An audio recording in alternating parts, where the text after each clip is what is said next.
Latar pada abad ke-20, kisah akan berfokus pada seorang pria biasa bernama Liu Jinqi. Hidup sederhana bersama keluarga kecilnya, ada istri bernama Ayu dan dua anak laki-laki yang masih kecil, yang pada pagi itu, Liu terlihat sedang sarapan bersama sebelum kemudian berangkat bekerja.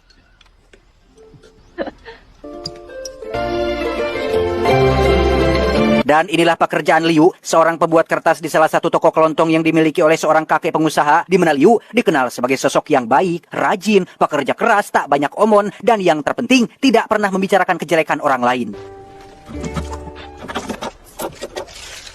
Tepat di hari itu, desa mereka kedatangan dua tamu asing yang cukup mencurigakan, yang ternyata adalah dua penjahat yang sedang buron. Hal itu terbukti ketika mereka berdua mendatangi toko kelontong milik si kakek untuk merampok semua uang yang ada di sana.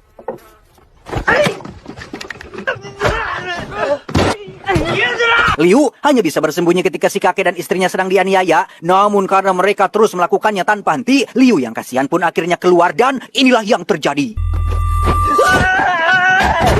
Karena Liu hanya seorang pembuat kertas, ia hanya bisa memeluk sambil mendorong satu penjahat agar menghentikan aksinya, di mana suatu keberuntungan terjadi saat para penjahat ini melakukan beberapa kesalahan fatal yang justru malah saling melukai satu sama lain.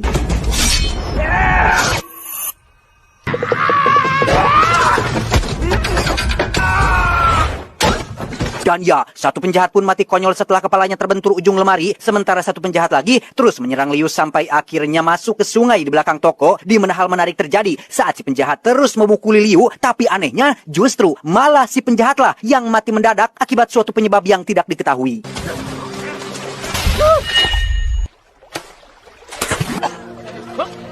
Entah suatu kebetulan atau memang para penjahatnya saja yang terlalu belegug, mereka berdua pun tewas secara mengenaskan, sementara Liu hanya mengalami cedera kecil, bahkan tim forensik terkait pun tak menemukan cedera serius pada kedua tubuh penjahat tersebut. Kejadian ini cukup menggemparkan warga desa sampai-sampai Bapak Wali Kota datang ke lokasi untuk melihatnya sendiri, di mana kita juga akan diperkenalkan pada seorang detektif bernama Baiju yang ditugaskan mengusut kasus ini dan baru menyadari jika kedua penjahat tersebut adalah pelaku kriminal yang masuk dalam daftar buronan paling dicari oleh kepolisian.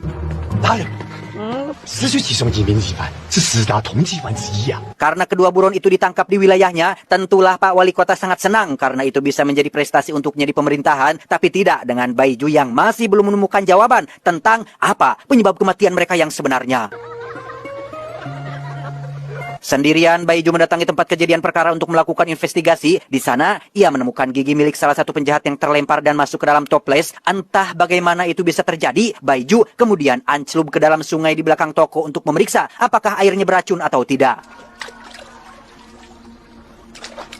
Karena tidak menemukan hal mencurigakan di TKP, Baiju pun mendatangi warung makan setempat untuk menanyakan terkait siapa Liu dan seperti apa latar belakangnya. Baiju curiga jika Liulah penyebab kematian kedua penjahat tersebut. Namun hal itu langsung dibantah oleh pemilik warung yang mengatakan jika Liu hanya seorang pria polos pembuat kertas yang jangankan untuk membunuh, berkelahi saja ia tidak bisa. Sampai kasusnya berhasil dipecahkan, Baiju akan tinggal di desa ini untuk sementara waktu. Di situ ia terlihat sedang melakukan semacam terapi menggunakan dua buah jarum yang ditusukkan pada dua titik syaraf yang berbeda. Yang pertama, titik sanjong atau titik yang mengendalikan emosi dan empati. Hal itu membuat Baiju menjadi orang yang tidak tegaan dan penuh dengan rasa kasihan, sehingga ia pernah nyaris mati akibat terlalu mengasihani pelaku kejahatan yang masih remaja dengan mengembalikan si pelaku kepada orang tua angkatnya dan sama sekali tak menduga jika anak tersebut akan meracuni makanan semua orang. Titik yang kedua bernama Tientu untuk mengendalikan racun. Gara-gara kejadian waktu itu, Baiju mengobati tubuh dan sifatnya dalam waktu yang bersamaan karena sejak hari itu ia percaya bahwa kita sebagai manusia tidak bisa mengandalkan rasa kasihan atau tidak tegaan, tidak bisa mengandalkan orang lain untuk mendapatkan jawaban. Hanya akal sehat, logika, sains, psikologi, dan hukumlah satu-satunya hal yang dapat dipercaya di dunia ini. Keesokannya Baiju mendatangi Ayu, istrinya Liu. Sama seperti warga lain, Ayu menjelaskan bahwa suaminya berasal dari desa lain yang sangat jauh. Ia melakukan perjalanan panjang setelah bertengkar dengan keluarganya. Memang tidak pasti seperti apa asal-usulnya, namun selama 10 tahun berumah tangga, Ayu tidak pernah sekalipun mendapati hal aneh dengan suaminya. Setelah mendapatkan keterangan dari orang-orang terdekatnya, kini Baiju akan melakukan interogasi langsung pertamanya kepada Liu. Berlokasi di toko yang menjadi tempat kejadian perkara, Liu pun menjelaskan langkah demi langkah kronologi kejadiannya tanpa sadar jika Baiju adalah detektif jenius yang bisa melakukan hipotesis prediksi untuk menemukan jawaban sesungguhnya tanpa si sumber mengatakan yang sebenarnya.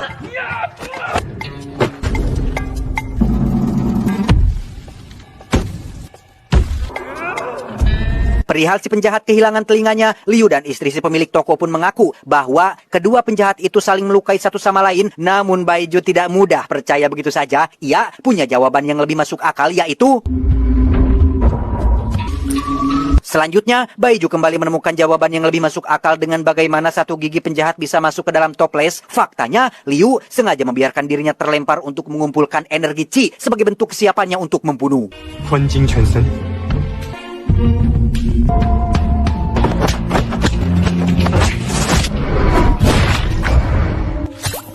Untuk kematian si penjahat kurus, kebentur ujung lemari bukanlah cara mati yang keren. Masih dengan asumsi sebelumnya yaitu kesiapan Liu untuk membunuh, ia menotok titik syaraf si penjahat yang mengakibatkan pembuluh darahnya menutup, yang pada akhirnya membuat jantungnya gagal berfungsi dan mati secara mendadak. Terakhir dengan si penjahat yang mati di sungai, awalnya mungkin kita kira ini hanya kebetulan atau si penjahat tak sengaja disengat ikan lele atau apalah. Faktanya, hal itu disebabkan oleh Liu juga yang menotok titik syaraf yang terdapat di samping matanya. Hal itu menimbulkan pendarahan di mata dan pembekakan yang sangat cepat hingga otaknya berhenti berfungsi dan mati secara mengenaskan.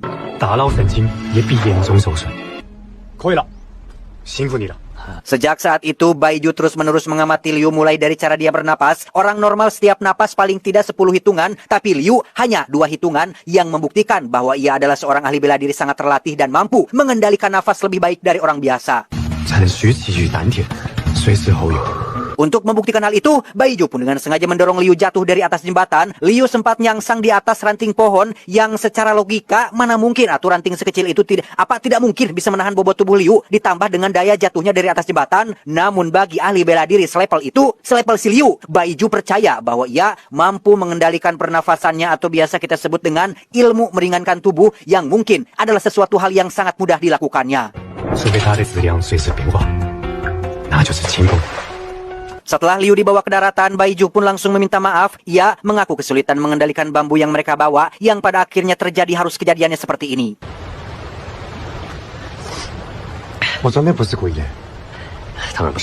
Agar Baiju tidak terus merasa bersalah, Liu yang baik hati pun mengundangnya makan malam di rumah. Dan bukannya menikmati santapan, Baiju terus memandangi Liu dari jarak dekat karena masih penasaran dengan siapa sebenarnya sosok yang ada di hadapannya ini.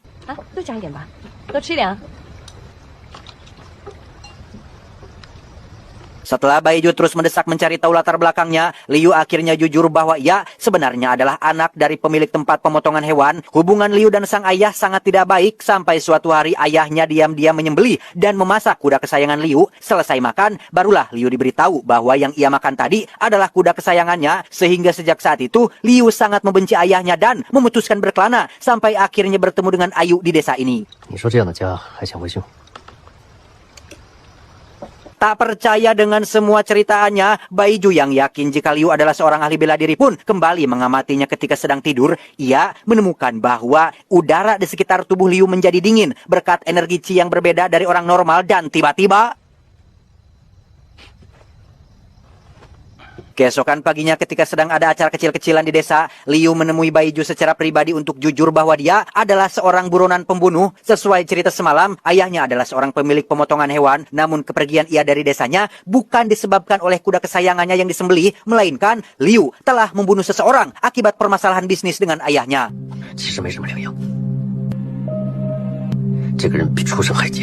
Pada intinya, Liu menceritakan semua ini agar Baiju berhenti menyelidikinya. Liu hanya sedang menjalani hidup baru tanpa ingin terlibat masa lalu, sehingga Liu memohon dengan sangat agar Baiju tidak mengganggu kehidupannya lagi.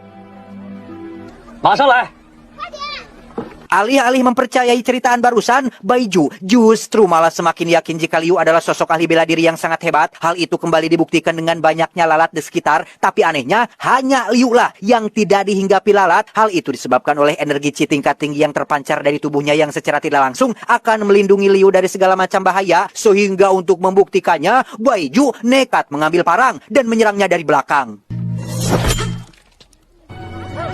Dan ya, Baiju sudah salah besar ketika menganggap Liu akan kebal atau tahan terhadap serangan. Faktanya, ia justru malah dibenci oleh penduduk desa yang membuatnya tidak memiliki pilihan lain selain meninggalkan tempat tersebut.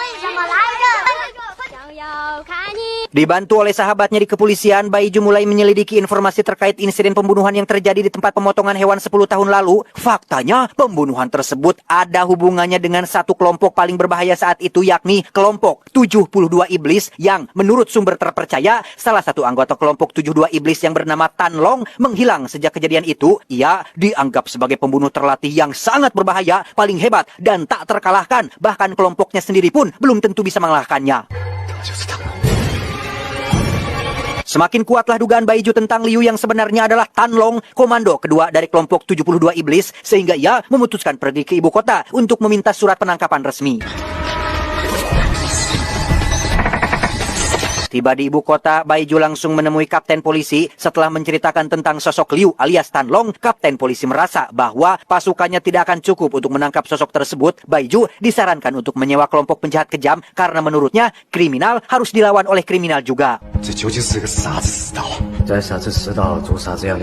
Tak ingin menggunakan cara yang tidak resmi, Baiju tetap akan melakukan penangkapan sesuai prosedur hukum. Ia pun mendatangi Bapak Wali Kota yang sempat hadir ke desa tempo hari, namun hasilnya sama saja. Wali Kota justru lebih parah dari si kapten ketika ia meminta uang dalam jumlah banyak apabila Baiju ingin mendapatkan surat penangkapan resmi.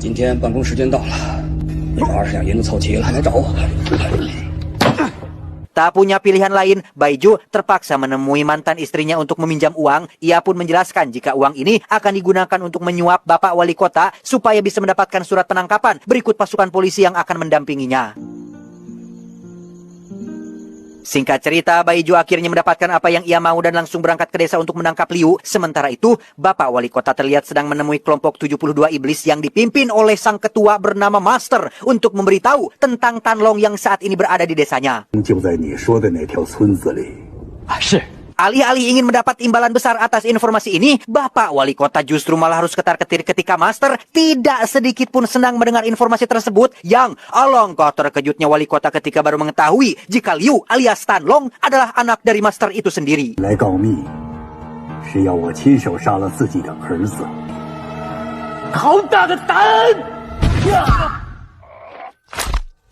Setelah Wali Kota mati, Master pun berteriak kepada semua anggotanya bahwa tak ada satupun dari kalian yang merupakan tandingan anakku. Sehingga Master menyuruh dua anggota terbaiknya untuk membawa Tan Long kembali pulang ke kelompoknya. Bertepatan dengan sebuah acara yang sedang diselenggarakan, muncullah dua anak didik terbaik Master yang datang untuk menjemput Liu pulang. Salah satu anggota perempuan bernama Yuli pun memaksa Liu untuk mengakui bahwa dirinya adalah Tan Long, komando kedua dari 72 Iblis. Namun Liu bersikeras tidak mengakui itu meski sempat menerima serangan beberapa kali.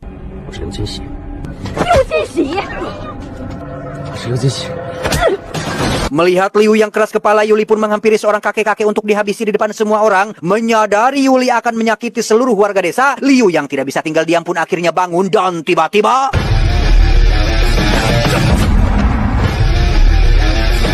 Ya, inilah Tan Long, ahli bela diri paling kuat yang tidak ada tandingannya, di mana satu anggota lain yang bernama Samsul pun ikut menyerang hingga terjadi pertarungan dalam intensitas yang cukup mengadrenalinkan.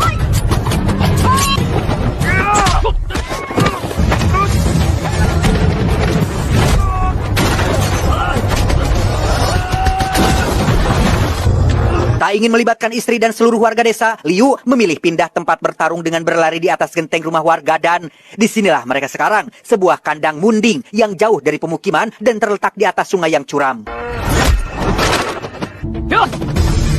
Niat hati ingin tobat dan tidak membunuh lagi, Liu terpaksa menghadirkan kembali jiwa-jiwa kebrutalan dalam dirinya setelah Yuli memaksa ia melakukannya, sehingga jangan salahkan Amanda Manopo jika Yuli harus mati hari ini.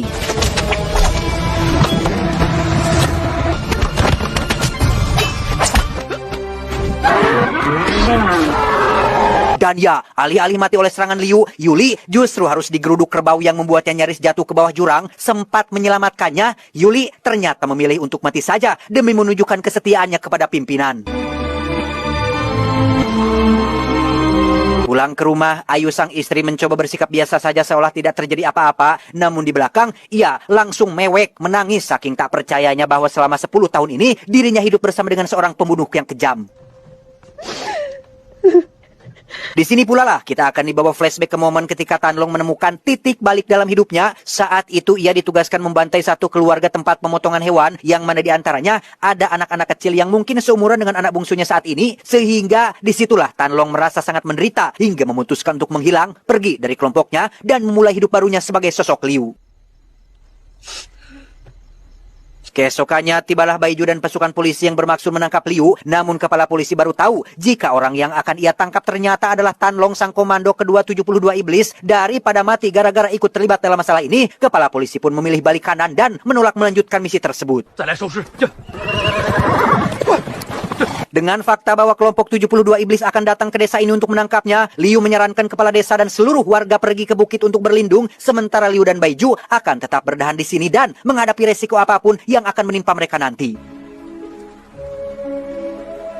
Di malam itu, Baiju akhirnya mulai simpati kepada Liu yang hanya ingin tobat dan memulai hidup baru dengan damai dan tentram. Sehingga untuk membantu ia mewujudkannya, Baiju akan memanfaatkan kecerdasan dan ilmu pengetahuannya dengan membuat Liu seolah-olah mati, supaya kelompok 72 iblis tidak akan pernah datang lagi. Masih dengan teknik akupuntur yang dikuasainya, Baiju akan membuat Liu seolah-olah mati selama beberapa menit. Namun tentu saja, semua ada risikonya. Andai kata Baiju tidak melepaskan jarumnya tepat waktu, maka Liu akan benar-benar mati sungguhan. Berlokasi di sebuah bukit, Baiju dan beberapa polisi yang tersisa pun pura-pura membawa jasad Liu yang akan dibawa ke ibu kota. Tepat saat kelompok 72 iblis tiba di sana, melihat Tan Long sudah tiada, si Aju dan Master pun cukup terkejut dan mulai memanjatkan doa untuk kematian anggota keluarga mereka.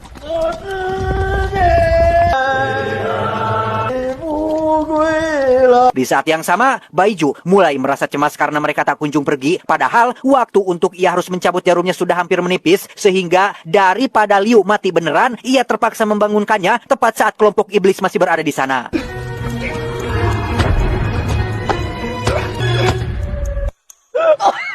Dan ya, pada akhirnya sia-sia sajalah rencana mereka untuk mengelabui kelompok ini, sehingga Liu terpaksa harus menjalankan rencana cadangan, yaitu memotong lengan kirinya sebagai bentuk keluarnya ia dari kelompok, karena dengan satu tangan yang tersisa, mustahil ia bisa sehebat dulu lagi.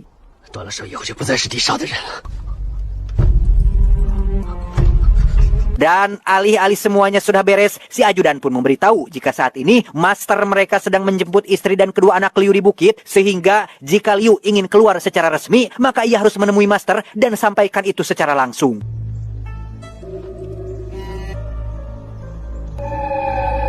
Setibanya di rumah, ternyata benar, Master alias ayahnya sudah bersama dengan istri dan kedua putranya. Bahkan anak bungsunya terlihat sedang dipangku oleh Master yang berpura-pura senang bisa bertemu dengan cucu dan menantunya.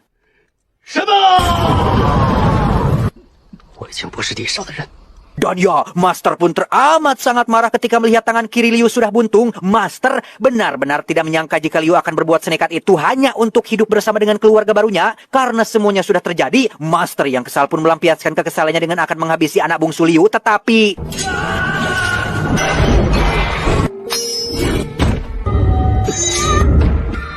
setelah istri dan anaknya aman, kini Liu harus menghadapi ayahnya sendiri. Berbeda dengan kroco-kroco yang sudah ia hadapi sebelumnya, Master adalah ahli bela diri yang sudah berada di level berbeda. Ia dapat memfokuskan energi Chi hanya pada satu titik yang membuat tubuhnya seolah kebal terhadap senjata tajam.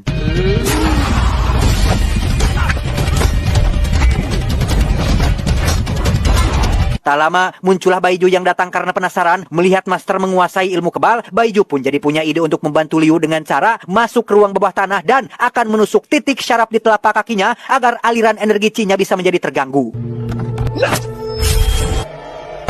Sial, Baiju harus ketahuan dan langsung ditarik ke atas. Namun sebelum dilempar, Baiju sempat menusukkan 3 jarum lagi untuk memutus beberapa syaraf kecilnya, sehingga perlahan tapi pasti, Master akan mulai kehilangan kemampuan kebalnya.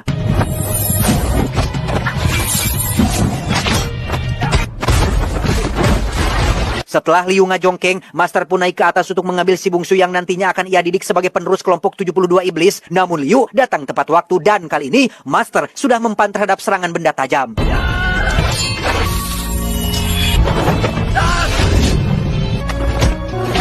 Meski sudah tidak punya ilmu kebal, Master tetap saja kuat dan tak terkalahkan, apalagi dengan kondisi tangan Liu yang tinggal satu. Hal itu akan semakin menyulitkannya dalam pertarungan. Liu sama sekali tak berdaya ketika Master melemparnya keluar. Di bawah air hujan dan petir yang menyambar-nyambar, Baiju dengan cepat menusukkan jarum terakhir di belakang leher Master yang membuatnya langsung gosong akibat disambar petir.